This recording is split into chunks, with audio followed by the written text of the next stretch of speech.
Welcome to Sage Storytime, a channel dedicated to exploring the depths of wisdom and teachings from various cultures and philosophies. Today, we embark on a profound journey into the heart of Buddhist teachings, focusing on a topic that resonates with many: overcoming fear. In our modern world, fear is a constant companion. It lurks in the shadows of our minds, influencing decisions, shaping behaviors, and often limiting our potential. We fear failure, rejection, the unknown, and even fear itself. But what if we could confront and overcome these fears? What if the ancient wisdom of Buddha could provide us with the tools to face our fears and emerge stronger? Buddha, a revered spiritual teacher and the founder of Buddhism, lived over 2,500 years ago. His teachings have traversed centuries, offering insights into the human condition and pathways to inner peace and enlightenment. Among his vast array of teachings, there are precious gems that specifically address fear, how to understand it, face it, and ultimately overcome it. These teachings are not just philosophical musings. They are practical instructions that have been followed by millions over the millennia. However, some of these teachings on fear are not as widely known or discussed. Today, we delve into these lesser-known aspects of Buddha's wisdom. We will explore how fear is perceived in Buddhist philosophy, what Buddha taught about facing and overcoming fear, and how these teachings can be applied in our daily life. Join us as we uncover the timeless wisdom of Buddha, learning how to embrace courage and find peace in a world often dominated by fear. Let's begin this enlightening journey together, understanding that the path to overcoming fear lies in the heart of Buddha's teaching. Fear, as perceived in Buddhist teachings, is more than a transient emotion. It's an integral part of the human experience, deeply rooted in our psyche.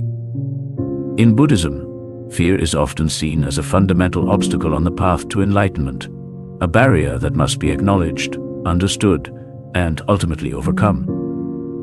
The story of Buddha's encounter with Mara, the deity symbolizing death, fear, and temptation, is particularly illustrative. As Buddha sat under the Bodhi tree, seeking enlightenment, Mara launched a formidable assault to distract and terrify him. He unleashed fearsome armies, violent storms, and seductive visions, all designed to sway Buddha from his path. Yet Buddha remained unmoved. He reached down to touch the earth, calling it to witness his right to seek enlightenment. In this defining moment, he faced his deepest fears and transformed them into the pillars of his strength. This allegory is a powerful lesson on the nature of fear. Buddha didn't conquer fear by avoiding or fighting it. Instead, he transcended it through understanding and non-resistance.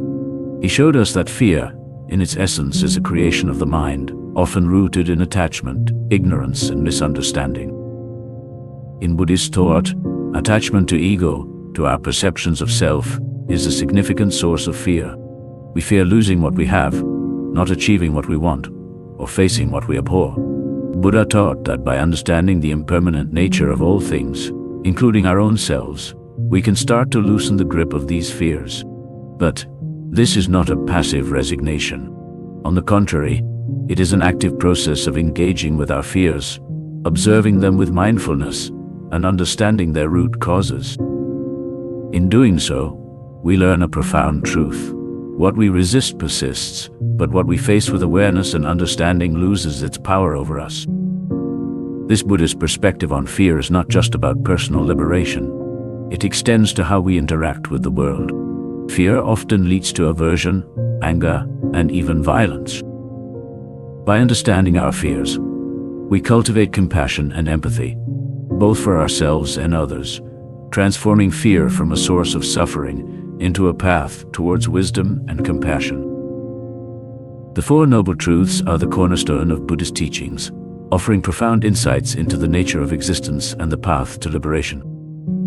These truths, when contemplated in the context of fear, provide a powerful framework for understanding and overcoming our deepest anxieties.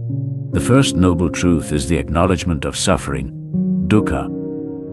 Buddha taught that suffering is an inevitable part of human existence. This suffering extends beyond physical pain and discomfort. It encompasses the psychological turmoil we experience, including fear.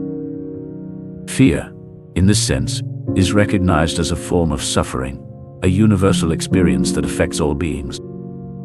The second noble truth identifies the cause of suffering, which is attachment or desire, tanha. This attachment is not just to physical objects or pleasures, but also to ideas, beliefs, and perceptions, including our perceptions of self. Fear often arises from this attachment: fear of losing what we have, fear of not getting what we want, and fear of what we do not understand. It is the clinging to a certain sense of order, predictability, and safety that breeds fear when these are threatened. The third noble truth offers hope. It is the cessation of suffering. Buddha posits that by understanding and letting go of our attachments and desires, we can end our suffering. Applied to fear, this truth suggests that by understanding the impermanent and insubstantial nature of what we fear, be it loss, change, or uncertainty, we can begin to let go of fear. The fourth noble truth is the path leading to the cessation of suffering, known as the Noble Eightfold Path. This path provides practical steps for living a life that frees one from suffering and fear. It includes right understanding, right thought, right speech, right action, right livelihood, right effort, right mindfulness, and right concentration. Each aspect of the path offers a way to work with fear. For instance, right understanding and right thought encourage us to see things as they truly are, free from the distortions of fear. Right mindfulness teaches us to stay present with our fears, observing them without judgment or aversion. In essence, the four noble truths teach us that fear is a part of our experience of suffering, rooted in attachment and desire. By following the Noble Eightfold Path, we learn to understand and release these attachments, thereby freeing ourselves from the grip of fear. This journey is not about never feeling fear, but about learning to relate to fear in a new way, one that leads to wisdom and inner peace. In Buddhism, mindfulness is a fundamental practice for understanding and transforming the mind. It involves paying full attention to the present moment with acceptance and without judgment. This practice becomes particularly powerful when applied to the experience of fear. Mindfulness teaches us to observe our fears closely. Instead of running away from fear or trying to suppress it, mindfulness encourages us to sit with our fears, to acknowledge and understand them. This is akin to shining a light on shadows. The fears that often control us in the background of our minds lose their power when we consciously observe them. Buddha's teachings on mindfulness are not just about passive observation, but also about understanding the impermanent nature of our experiences. Fear, like any other emotion or thought, is transient. It arises, it exists, and then it passes. By practicing mindfulness, we learn not to cling to our fears, nor to push them away, but to simply let them be. This attitude of acceptance and non-attachment is key to reducing the hold that fear has over us. Another aspect of mindfulness in dealing with fear is the cultivation of awareness of the body. Often, fear manifests physically: a racing heart, tightness in the chest, a knot in the stomach. Mindfulness teaches us to become aware of these physical sensations without panic or aversion. By observing these sensations with a calm and curious mind, we can learn to dissociate the physical symptoms from the mental turmoil of fear. Furthermore, mindfulness fosters a deeper understanding of the roots of our fears. By observing our thoughts and emotions with detachment, we can start to see the patterns and conditions that give rise to fear. This might include recognizing past experiences that have shaped our fears, or noticing how certain thoughts or beliefs trigger fear responses. With this understanding, we can begin to change these patterns, slowly freeing ourselves from the cycle of fear. In essence, mindfulness in Buddhism is not just a tool for managing fear. It's a path to deeper self-understanding and wisdom. By learning to be present with our fears, observing them without judgment or resistance, and understanding their impermanent nature, we can start to dismantle the power that fear has over our lives, opening the way to a more peaceful and liberated existence. Compassion in Buddhism is not just an emotion. It is a fundamental way of being that directly influences how we perceive and interact with the world. including our approach to fear. Compassion, or karuna in Pali, is the heartfelt wish for the alleviation of suffering, both in ourselves and in others. This powerful principle has a profound impact on how we deal with fear. Buddha taught that fear often arises from a sense of separation and isolation. When we are wrapped up in our own problems and anxieties, we create a barrier between ourselves and the world. Compassion breaks down these barriers. By cultivating a genuine concern for the well-being of others, we shift our focus away from our own fears and insecurities. This outward focus brings a sense of connection and openness, which is antithetical to fear. One of the most powerful practices in Buddhism for developing compassion is metta meditation, also known as loving-kindness meditation. This practice involves silently repeating phrases of goodwill and kindness towards oneself and others. Metta meditation begins with oneself, for it is understood in Buddhism that true compassion for others starts with compassion for oneself. This self-compassion is crucial when dealing with fear. Often, our fears are tied to self-criticism and unrealistic expectations.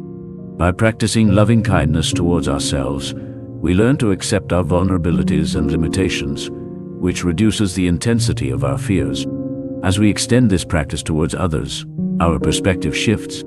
We start to see that others, just like us, experience fear and suffering. This realization fosters a deep sense of connectedness and empathy. It helps us understand that our fears are not unique or insurmountable, but part of the shared human experience. Compassion also involves us understanding the nature of our fears. It is about looking at our fears with kindness and curiosity, rather than judgment or aversion. When we approach our fears with compassion, we create a space for understanding and healing. This approach does not mean that fears disappear overnight, but rather that we develop a more supportive and less adversarial relationship with them. In summary, the practice of compassion in Buddhism is a powerful tool for addressing fear. It shifts our focus from inward concerns to a broader perspective, fosters connectedness and empathy, and encourages a kind and understanding approach to dealing with our fears. Through compassion, we can learn to let go of fear, not by force or denial, but through understanding, acceptance, and a deep sense of shared humanity. The story of Angulimala is a striking example in Buddhist lore that illustrates the transformative power of Buddha's teachings in overcoming fear and negative karma. Angulimala, whose name means garland of fingers, was a feared bandit known for his brutality. He wore a necklace made of the fingers of his victims, a chilling testament to his violence. However, the story of his transformation offers profound insights into the nature of fear, compassion, and redemption. Angulimala's journey began as a promising student named Ahimsaka, who was led astray by the misguided instructions of his teacher. To fulfill a cruel task set by his teacher, Ahimsaka began a life of violence, adopting the name Angulimala. His actions filled the hearts of people with terror, and he became a symbol of fear and dread. Buddha, upon hearing of Angulimala, set out to encounter him, a decision that puzzled and concerned his disciples. As Angulimala approached Buddha to make him his 1,000th victim, he found himself unable to catch up with the calmly walking Buddha, despite running at full speed. This anomaly intrigued and frustrated Angulimala, prompting him to call out to Buddha. Buddha's response was simple yet profound. He said, "I have stopped, Angulimala, you stop too." This statement was not just a physical observation, but a deep spiritual teaching. Buddha had stopped causing harm and suffering, whereas Angulimala was still ensnared in the cycle of violence and fear. Struck by Buddha's presence and words, Angulimala underwent a dramatic transformation. He abandoned his violent ways and became a follower of Buddha, eventually attaining enlightenment himself. His story is a testament to the possibility of change and redemption, regardless of one's past. This narrative highlights several key aspects of Buddhist teachings. First, it shows that fear and suffering, no matter how deep-seated, can be overcome. Angulimala, once an embodiment of fear, transformed into a figure of peace. Second, it underscores the power of compassion and understanding in the face of fear and aggression. Buddha's compassionate approach to Angulimala, without fear or hatred, was instrumental in his transformation. Lastly, The story illustrates the Buddhist belief in the potential for enlightenment for all beings, regardless of their past actions. In essence, the story of Angulimala is a powerful illustration of how even the greatest fear and negativity can be overcome through the wisdom and compassion of Buddha's teaching. It reminds us that transformation is always possible, and that the path to overcoming fear begins with understanding, compassion, and a willingness to change.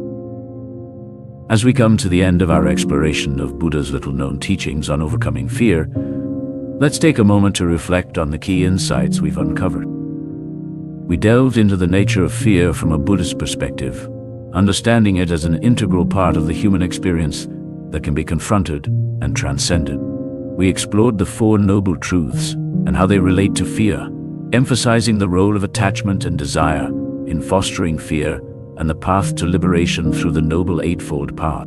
Mindfulness emerged as a crucial practice in managing and understanding fear, teaching us to observe our fears with acceptance and non-judgment. We also saw the transformative power of compassion, both towards ourselves and others, in breaking down the barriers of fear and fostering a sense of connectedness and empathy.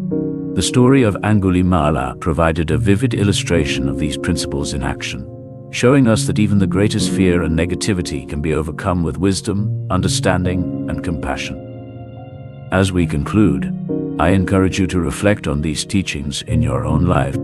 Consider how you can apply mindfulness and compassion to your fears. Remember, the journey of overcoming fear is not about never feeling afraid, but learning to relate to fear in a healthier, more enlightened way. Thank you for joining us on Sage Storytime. If you found value in this video, please share it with someone who might benefit from these teachings. Fear is a common challenge, and sharing wisdom can be a powerful way to support each other. Finally, don't forget to subscribe to our channel for more insights and stories that can enrich your spiritual journey. We're here to explore the depth of wisdom from various cultures and philosophies, and we'd love for you to be a part of this journey. Until next time, remember the words of Buddha. Do not dwell in the past. Do not dream of the future. Concentrate the mind on the present moment. Stay present, stay mindful, and let compassion guide your way. Farewell, and may peace and wisdom be with you always.